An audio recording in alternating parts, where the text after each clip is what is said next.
USA podcast where we put you on the map. This is Ron Costa going mobile today in the great state of New York. Folks, have you checked out the worldtokenmarket.com? Well, there's an article up there about blockchain that's going to blow your mind right there, and we're going to get into that today. So before we do that, let's introduce Vicky Hutchmala from the World Token Market. Vicky, how you doing today? I'm doing great, Ron, and you know, I was so surprised when I turned on the news this morning and they said, oh, guess what, it's going to be 70 degrees in Vegas today. So, you know, all those people jealous of Vegas, oh well. Add me to one of those, I guess, boy, because I'm looking at snow right now. So, but it's all good. We're just talking before the podcast how the greatest thing about podcasting is that you can do it remotely, and that's what we're doing today. So let's start the show off. Yeah, we've got a great guest. Let's introduce Alastair Caithness from the Ziyen Energy. Alastair, how are you doing today? Yeah, good to speak to you, Ron and Vicky. It's doing really well. Just beavering forward like everyone else, you know.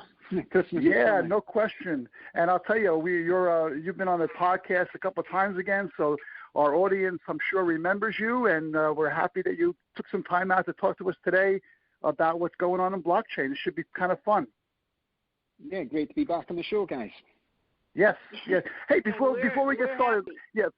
Before we get started, Alastair, why don't you give us a little quick background again on what you do and what Ziyen is all about? So what Ziyen Energy and, you know, what we've done is originally we were set up as an oil and gas company. So what we were looking at was as a startup in the oil and gas industry, we were crowdfunding. We were going to sort of develop new technologies, which was all about doing cheaper production and reducing emissions in terms of the production of fossil fuels. As we started to develop the business, we started to go to different events. I ended up being in Houston in one of the well services events, and I was there speaking about the technology we're working on. And then I started to meet some of the key blockchain people from the major operators like Shell and Saudi Aramco, Equinor, Chevron, etc. And, you know, started learning more about the technology of blockchain. And really from there, that's where the company sort of took a pivot. And then what we looked to do then was to sort of apply this ideology whereby, you know, we are looking to reduce sort of operating cost, increase liquidity through tokenization. And the company sort of took a pivot like any sort of startup. And then the opportunity with this new technology became apparent. And if we could become the sort of first to market in terms of the first oil and gas energy company to essentially launch an energy token and develop it from there. So in 2019, we launched Ziyen Coin. So what Ziyen Coin is, it's a blockchain token. We essentially set it up like that, and then really from there we've got involved in energy tokenization. And you know, for people there, you know, if they've invested in companies before, we set this up under as an STO, security token offering, and it's under Regulation D 506C, and it's a sort of SEC regulated security token. The big thing, the difference really between the likes of Bitcoin and Ziyen Coin is, obviously Bitcoin's bigger, but really what you're looking at is this is a cryptocurrency which is unregulated. Obviously, it's changing the world with this technology change. You know, what Ziyen Coin is a security token where Bitcoin's anonymous. Anybody who owns Ziyen Coin, it's not anonymous. We have transfer agents, you know, SEC-regulated transfer agents involved in what we're doing as well. So it's a bit like this technology is starting to hit mainstream, and we were just one of the early adopters to get involved. So, Alastair, approximately a year you've been working on the blockchain for Ziyen Energy, and are a lot of people purchasing your tokens? Are you issuing a lot of tokens? How's that going in terms of investors buying the token? Currently, we've got people invested in shares, and now we're selling it through tokens. So essentially, the way we've set it up is for every share you can convert this to 100 tokens, but really, they're intermixable in terms of the valuation on it. And right now we've got just under 400 investors in the company, if you think about it like that.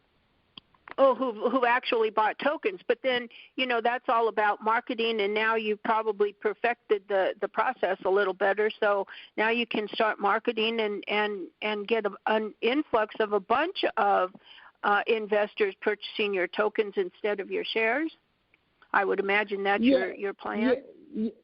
Yeah. So the plan is, so if you think about really the use case of what we're doing, initially when we got involved in this, we were looking at developing Ziyen coin to be an underlying coin for the oil and energy industry.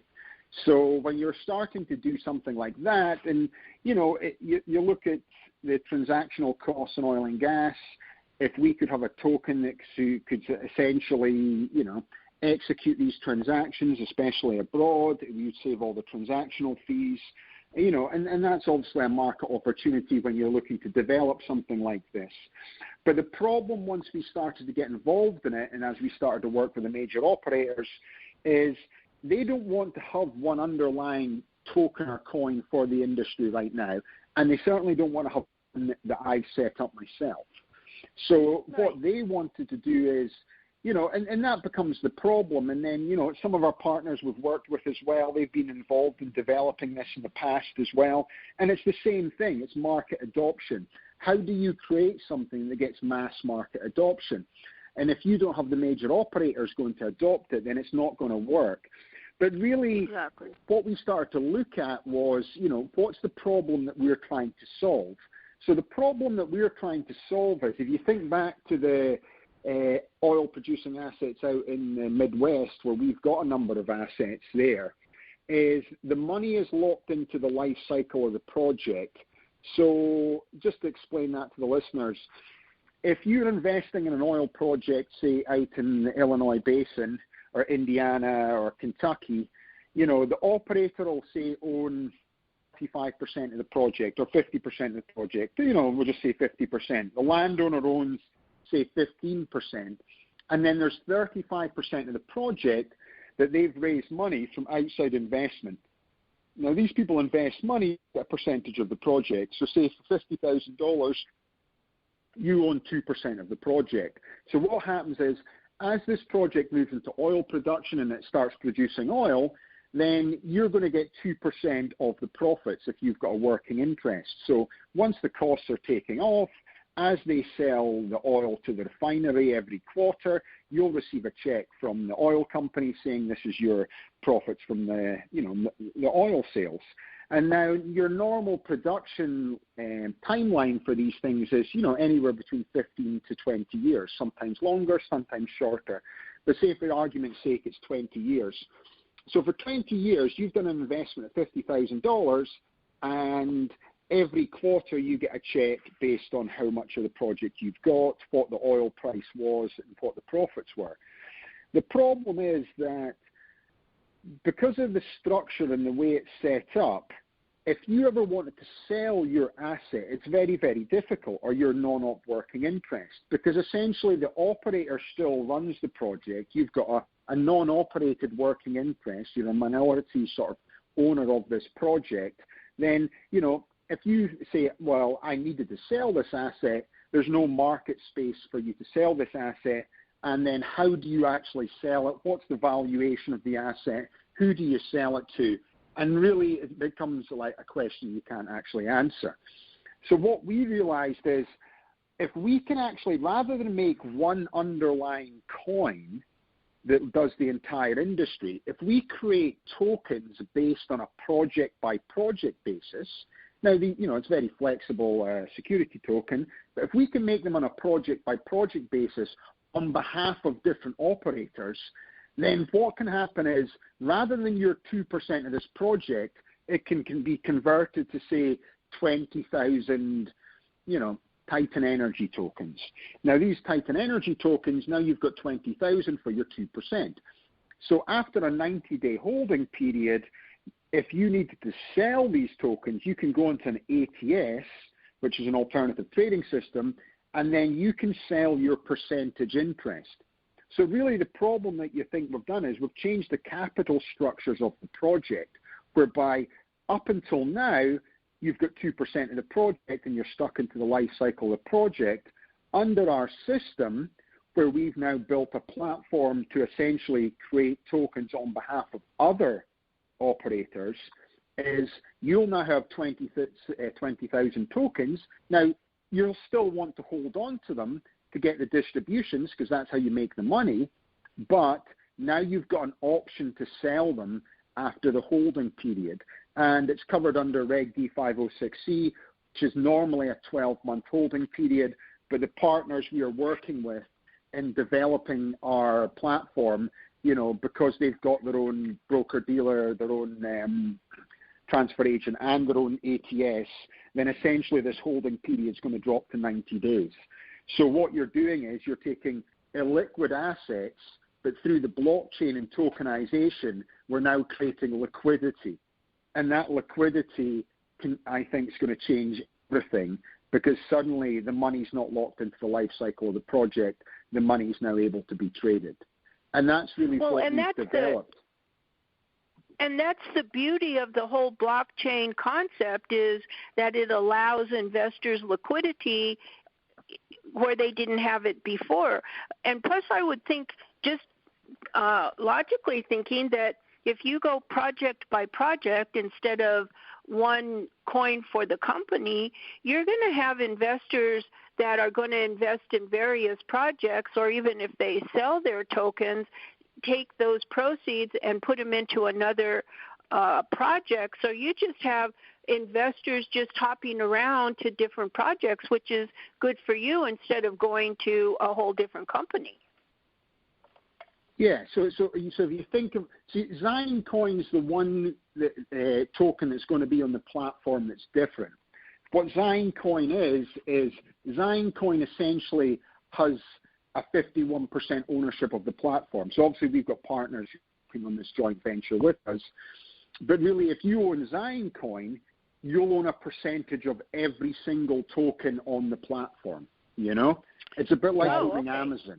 You see what I mean? Okay. So what Ziyen Coin is, it's like owning Amazon. So that's the way I'm explaining to people is, so then you've got all these vendors coming in, which essentially on Amazon, they're selling T-shirts, books, whatever, how it started here.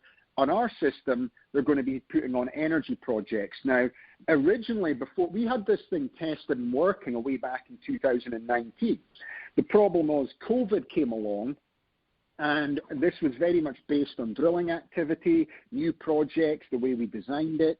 We got it to work. We tested it on a customized blockchain.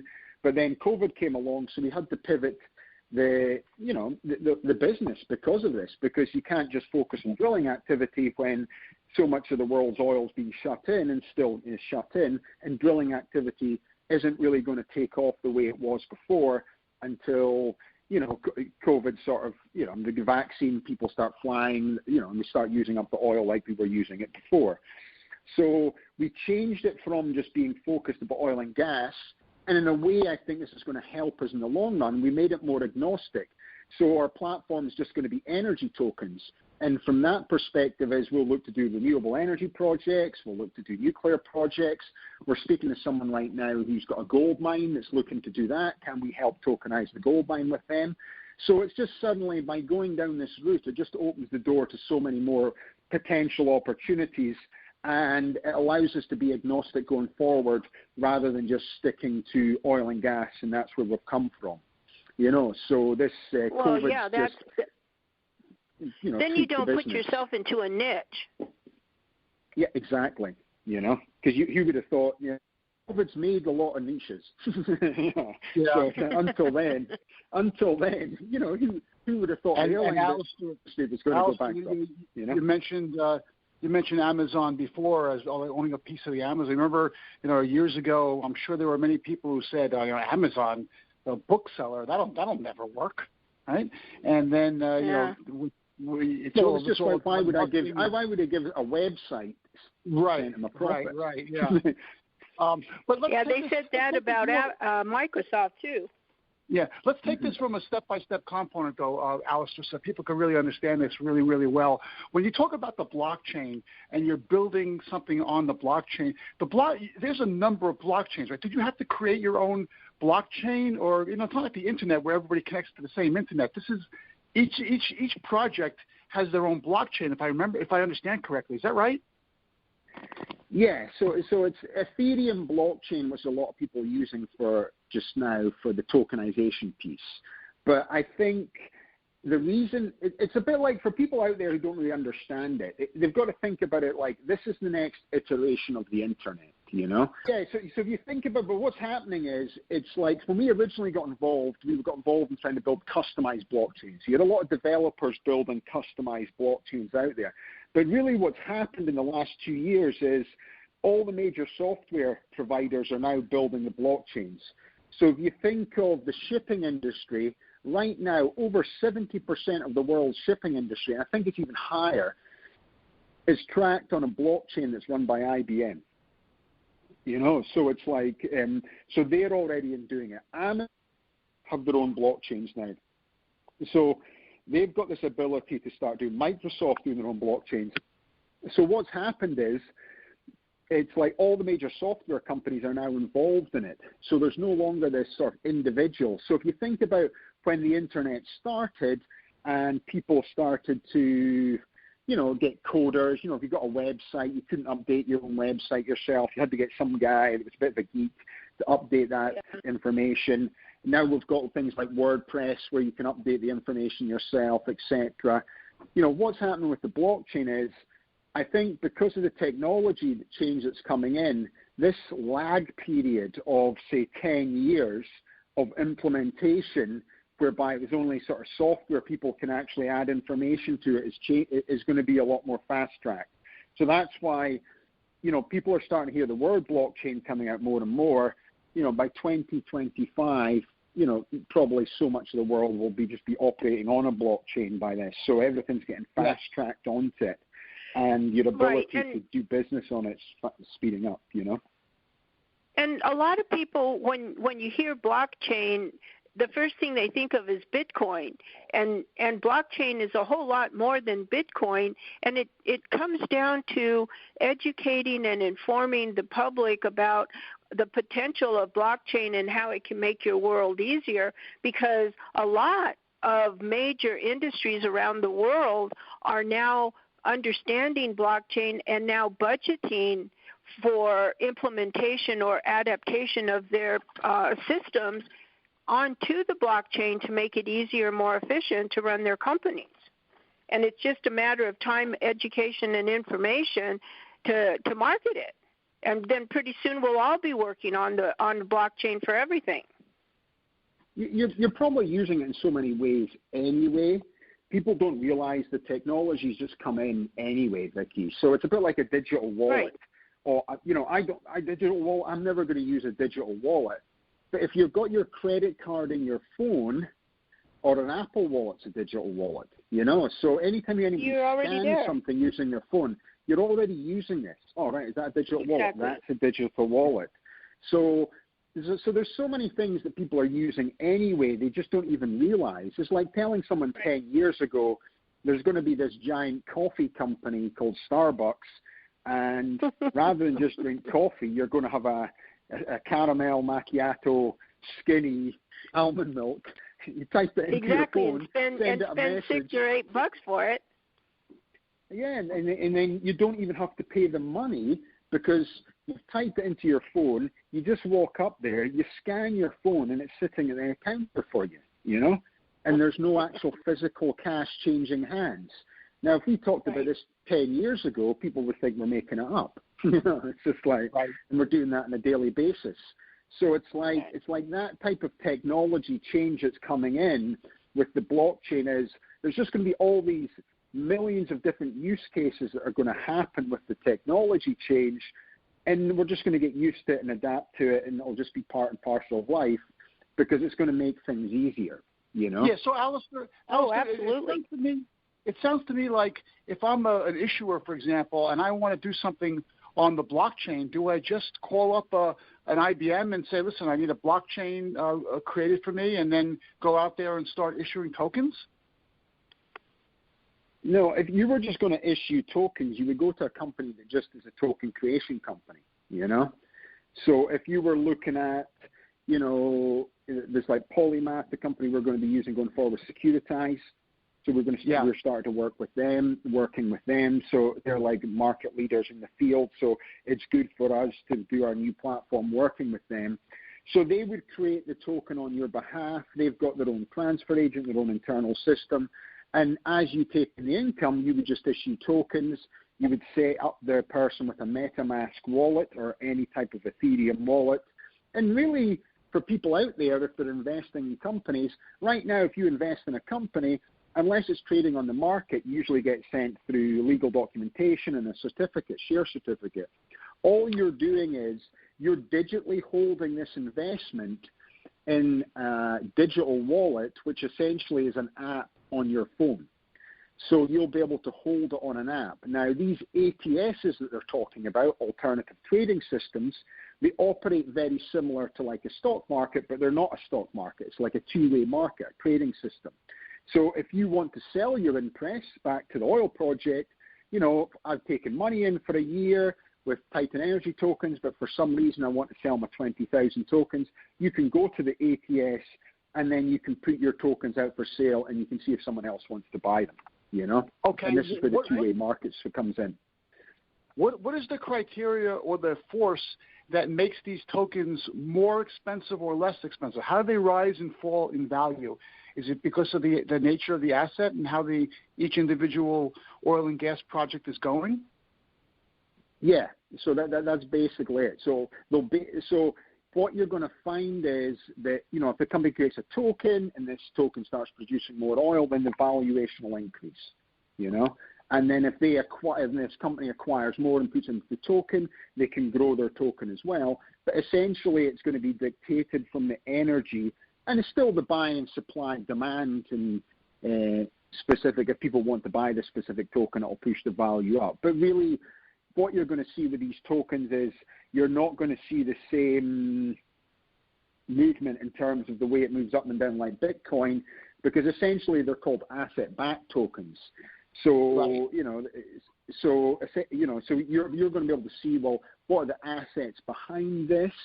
You know, what's the value? So the value of Ziyen coin really in going forward, because it's a sort of unique proposition, is it'll depend on how many interests and projects have we acquired and how many projects have we got on the platform. So every time we bring a new project onto our energy tokens platform, essentially Ziyen coin will get a small interest in each project. What we'll do is we'll get issued tokens from everyone's tokens, and then the Ziyen coin itself will increase. So the bigger the project that comes on the platform, and then we're not going to be able to standardize it in terms of what percentage Ziyen coin gets from each project that comes in, you know, because if it's a bigger operator wants to come in and tokenize their project to get liquidity, then, you know, our percentage will be a lot smaller to maybe somebody who's coming on that's looking at it as a capital raising mechanism, and we might help them with the cash raising piece of it. We might take a bigger percentage of the project. Right, and then you have a different amount of oil and gas companies that can use this platform. So let's say, for example, we have oil and gas company A, oil and gas company B, et cetera. You can create their own tokens on this platform. Is that right? For their own individual use? Yeah. So we create their own token for them. We become their transfer, you know, so this would be an SEC regulated token. We'll take care of all the technology side of things. We'll have the transfer agent, so any one time they'll be able to get a snapshot of who actually owns which tokens. We'll also assist with the distributions as well to the token holders. So based on how many tokens they've got, the oil and gas company might say we're going to do distributions every 6 months or every 3 months. So then that distributions is based on that, and then we'll be able to do the distributions in Bitcoin, Ethereum, US dollars, or euros. Okay, and if I want to invest in more than one of the projects that are listed on your system, let's say I want to, invest in, let's say, 5 different projects. Do I need 5 different wallets to access this, or is it just one? No. So you'll go through a KYC process to basically be regulated to come in. So once you're registered into the system, because essentially you still have to go through KYCs. If you're in the US, you'll still have to do an accredited investor check. So you would go through the process from that. And then once you're registered in the system, your wallet will just be added to our platform as well. So you would just load up your wallet, and then they would keep a list of everything you actually own in one place. So you only need one wallet, and then all the different types of tokens that you've got that are in there. But what's interesting will be is that once we start putting renewable energy projects alongside oil and gas projects, so people could actually get paid distributions, and we still have to work out, we might do a stable coin behind how the distributions are paid, and they could get paid distributions in oil and gas and tokens, and then take that money or take those tokens and invest them directly into a renewable energy project and own tokens in that as well, Right, yeah. right. Yeah, that's nice. What about the people who want to diversify into different sectors? Let's say real estate as well. They want to buy real estate tokens on a real estate project that's not on your platform.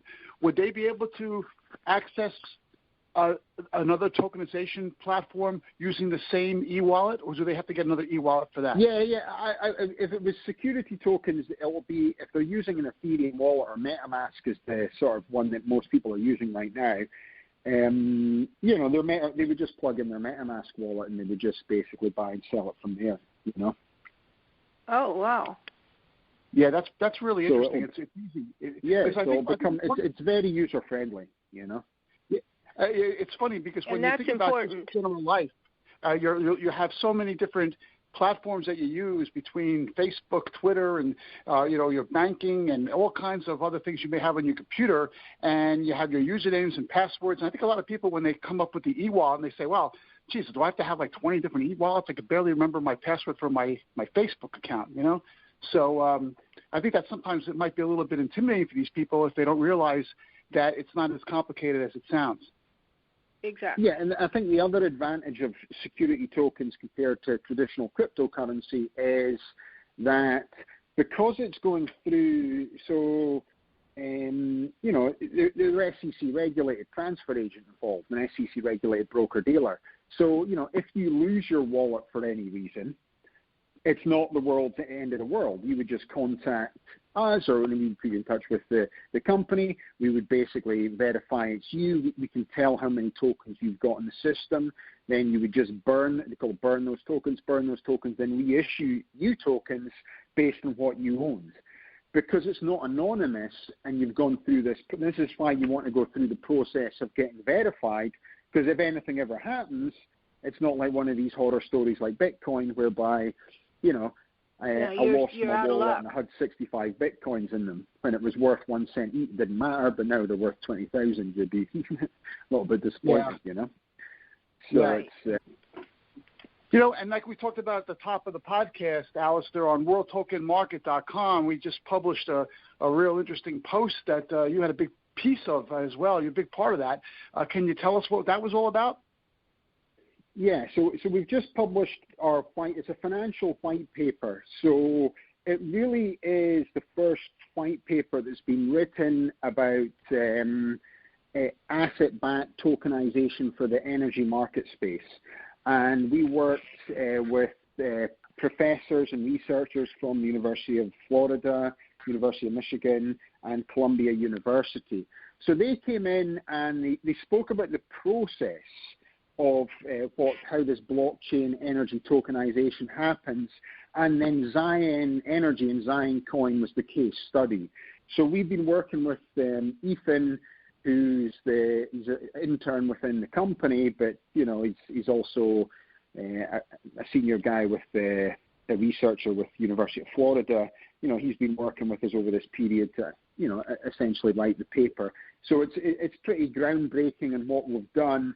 And it provides it doesn't guarantee this business success, but what it does do is it provides outside verification in what we're doing So if people are interested to learn more about the process and the technicalities and how it works, this is an excellent white paper for it because it provides this sort of background. And then you've got third-party people looking at your business model to try and understand it. Right.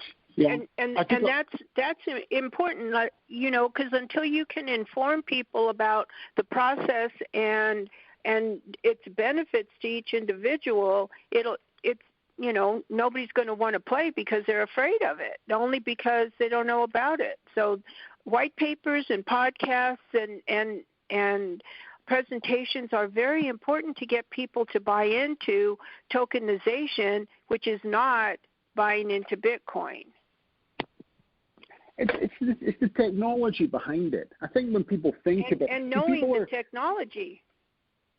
Yeah, it's understanding the technology. So it's like, because you think of Bitcoin and what it's done, most people get into Bitcoin now because they're looking to make cash off it or make money off it. You know what I mean? So I buy Bitcoin now, there's a bull run, the price goes up, and then if you see the Bitcoin stuff getting advertised online, it's the same sort of pitch. They talk about how much it's gone up, when's the best time to invest, or if I've got one, this is me next to a Lamborghini with a model type thing. This is what happened if you bought Bitcoin a long time ago, and this is what you got now. And it's that sort of mentality with it. I think what we're doing is we're looking at the technicalities of this technology change. So people want to understand, and that's what the blockchain is. It's the blockchain's the key behind Bitcoin in terms of the technology. And it's really that, to me, in 20 years from now, there's always going to be Bitcoin. But, the blockchain is going to be talked about in the same way we talk about the internet. In the same way email started the internet. Now we don't think, name one thing, the internet. If you said to people 30 years ago, everyone would say email to begin with. Now there's like a million use cases. So if we think about Bitcoin being involved in the start, and blockchain came along because of Bitcoin. So Satoshi Nakamoto essentially invented both. So what this is just different use cases and more use cases of this technology that's coming out there. And that's what's so exciting. Right, and more people are becoming aware of tokenization instead of just calling everything that has to do with cryptocurrency Bitcoin. Yeah, because I think that blockchain is the monetary system of the future, and I think the only people really afraid of blockchain and its potential capabilities is the reserve. Oh, yeah, it's just like any technology change. It's just people adopt it at different stages. You've got the early adopters, and now it's becoming more mainstream. And it's just, at that point, and then it'll just be used everywhere, and people are starting things. Like you were talking about digital wallets there. If we said 3 years ago, the digital wallet, or 5 years ago, you have your credit card in your wallet.